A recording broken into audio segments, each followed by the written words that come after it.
오늘장 특징주 어떤 종목을 보셨어요? 저 오늘 특징주는 보령이라는 기업이고요. 이 보령이 지금 12% 이상 상승을 하면서 마감이 됐는데 좀 이슈가 좀 몇 가지 있기는 합니다. 그래서 이 이슈를 좀 설명을 드려야 될 것 같고, 일단 첫 번째로는 의약품 사업을 영위하고 있는 제약 전문 업체이기도 한데요.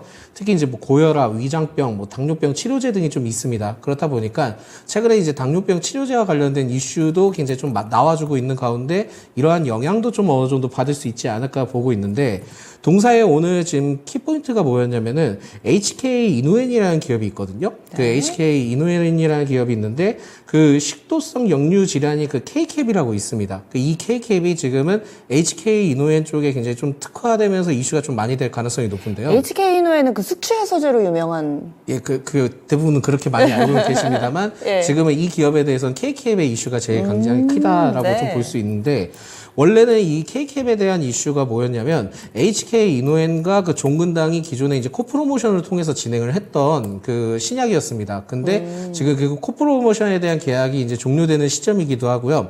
지금 오늘 이슈가 됐던 거는 이 지금 판권을 두고 이제 막바지 그 HK 이노엔이 지금 이 보령과 막바지 협상을 좀 들어간 것으로 알려져 있습니다. 그렇게 된다면 종근당에 대해서는 지금 코프로모션에 대한 부분들을 좀 종료를 할 가능성이 매우 높지 않나라고 보고 있고, 이게 지금 보령 쪽으로 굉장히 좀 연결이 되어 있다 보니까 이슈가 좀 될 수 있지 않을까라고 보고 있고요. 막바지 협상에 들어간 것이다라는 이슈가 나왔기 때문에 계속 좀 주목을 할 수 있는데, 이외에도 좀 이게 복잡한 이슈입니다. 복잡한 이슈인데, 최근에 그 HK 이노엔을 계속 말씀드리는 게 뭐냐면, HK 이노엔이 한국 MSD와 그 기존의 그 코프로모션 계약을 좀 종료를 했었거든요. 코프로모션 계약을 좀 종료를 했던 것 중에 7가지 그 약과 관련된, 백신과 관련된 7가지가 있었는데, 이게 지금 내년 1월 1일부터 보령 바이오파마 쪽으로 나누어서 좀 판매를 한다 합니다. 그러다 보니까 이 보령에 대해서 자회사로 보령 바이오파마가 있는데 여기를 통해서 좀 수혜를 받을 수 있지 않을까. 다만 여기서 또 생각을 해야 될 게 뭐냐면, 보령이 그 원래 이 보령 바이오파마를 전량 매각을 하려고 했거든요. 근데 매각을 하려고 했는데 지금 또 분위기가 바뀌어서 90% 정도 매각을 하겠다 합니다. 그렇다면은 일부 여기에 대해서도 좀 수혜가 입을 가능성도 있지 않을까라는 말씀을 드리겠습니다. 그래서 구조가 워낙 복잡하긴 하지만은 결국은 지금 보령 쪽에서는 좋은 이슈들이 많았다라고 좀 생각을 하시면 좋을 것 같고요.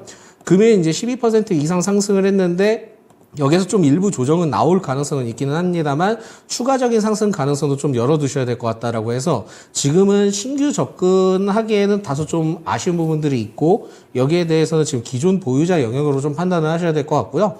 만약에 내일 정도 좀 상승을 했을 경우에는 뭐 추가적으로 차익 실현을 하는데 전량 매도보다는 K캡에 대해서 코프로모션이 완료되는 시점 전에 좀 마무리를 하셔야 될 것 같습니다. 근데 그 마무리는 알 수 없죠. 그러다 보니까 지금 좀 어느 정도는 좀 리스크 관리차 좀 어느 정도 비중을 줄여주시고, K캡 관련된 이슈가 나오면은 그때 좀 전량 매도를 하는 방법도 좋은 방법이다라는 말씀드립니다. 예, 알겠습니다. 이렇게 해서 오늘의 특징주는 보령이었습니다. 사실 거래가 많이 이루어지는 종목은 아닌데 최근 들어서 이슈가 나오면서 오늘 5실주 신고가를 기록하기도 했습니다. 그래서 이 보령을 특징주로 좀 짚어주셨는데요.